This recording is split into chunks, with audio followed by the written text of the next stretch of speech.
খুবই মজার একটা নাস্তা নিয়ে হাজির হলাম। ৩ ডিজাইনের ৩ রকমের নাস্তা একই ডো দিয়ে ৩ ডিজাইনের বানিয়ে নিতে পারবেন খুবই সহজে।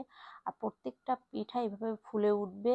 আপনারা যে কেউ বানাতে পারবেন, এত সহজে একটা নাস্তার রেসিপি নিয়ে হাজির হলাম। প্রথমে আমি ১ কাপ দিয়ে দিলাম সুজি। সুজিটাকে আমি একটু হালকা করে একটু টেলে নেব। একটু টেলে নিলে কিন্তু ভালো হয়, তাহলে ওই কাঁচা গন্ধটা থাকে না। কিছুক্ষণ টেলে নেওয়ার পরে আমি এখানে দিয়ে দিব পানি। প্রথমে ১ কাপ পানি দিয়ে দিলাম, নর্মাল টেম্পারেচারের পানি দিয়ে দিলাম, দিয়ে একটু নেড়ে চেড়ে নিব। তারপরে এখানে দিয়ে দিব আমি 1/3 কাপ ময়দা, আর দিয়ে দিব লবণ, আর দিয়ে দিব পাউডার দুধ। এই পাউডার দুধটা দিলে কিন্তু পিঠার স্বাদটা অনেকখানি বেড়ে যায়। আবারও 1/2 কাপ দিলাম। এখন একটু আমি নেড়ে চেড়ে দিব, কারণ দেখতে হবে যে এখানে পানি আরও লাগবে কিনা। তারপরে দিয়ে দিলাম চিনি। চিনিটা দিয়ে আবারও কিন্তু নেড়ে চেড়ে দেখবেন। একটু দিয়ে দিলাম 2 টেবিল চামচ ঘি, দিয়ে কিন্তু আমি নেড়ে চেড়ে দিলাম। আর এটা নাড়ার সময় ক্যামেরাটা অন করা হয়নি। এখন কিছুক্ষণ নেড়ে চেড়ে কিন্তু আমি ডোটা নিয়ে ফেললাম একটা বোর্ডের উপরে নিয়ে। এখন এই কুসুম গরম থাকা অবস্থায় কিন্তু ভালো করে মথে নিতে হবে।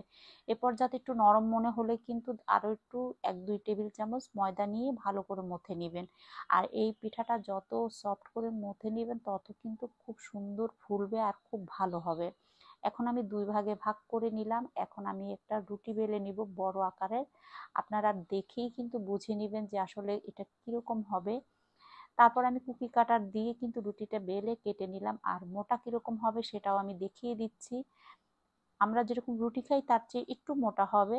এখন আমি সবগুলা তুলে নিলাম। এখন আমি আর একটা এরকম লাভ শেপের নিয়ে নিলাম। আপনারা এক টাইপেরও করলেও হবে। তারপরে আমি এখন এখানে কিছু পিজা কাটার দিয়ে এভাবে করে কেটে নিব। এই পিঠাটা ঝটপট বানানো যায়, ঝটপট, আর খেতে কিন্তু খুবই দারুণ লাগে সুজি দিয়ে এই পিঠাটা।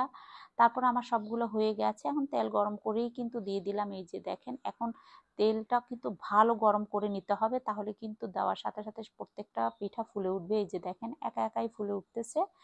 আর এটা কিন্তু তেল গরম করে দিলে সাথে সাথে ফুলে উঠবে আর হয়ে যাবে, আর সফট থাকবে। আপনি আস্তে আস্তে যদি ভাজেন এটা কিন্তু শক্ত হয়ে যাবে, সেদিকে খেয়াল রাখতে হবে। এই যে আমি ভেজে নিলাম, গোলটা প্রথমে ভেজে নিলাম, তারপরে এখন আমি ওই লাভ শেপের যেটা করলাম এটাও ভেজে নিব এখন।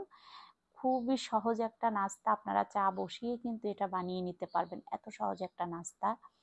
এটাও আমি বানিয়ে নিলাম। এই যে দেখেন এটাও আমার ভাজা হয়ে গেছে, এটাও তুলে নিলাম। এখন ওই যে আরেকটা কেটে নিয়েছিলাম ওটাও ভেজে দিয়ে খালাম। এই যে দেখেন, খুব সহজ। ভালো লাগলে ভিডিওটা অবশ্যই অবশ্যই শেয়ার করে দিবেন, আর কমেন্ট করে জানাবেন যে আমার এই পিঠার রেসিপিটা আপনাদের কাছে কেমন লেগেছে। এটা কিন্তু ছোট বড় সবাই খুব পছন্দ করবে। আল্লাহ।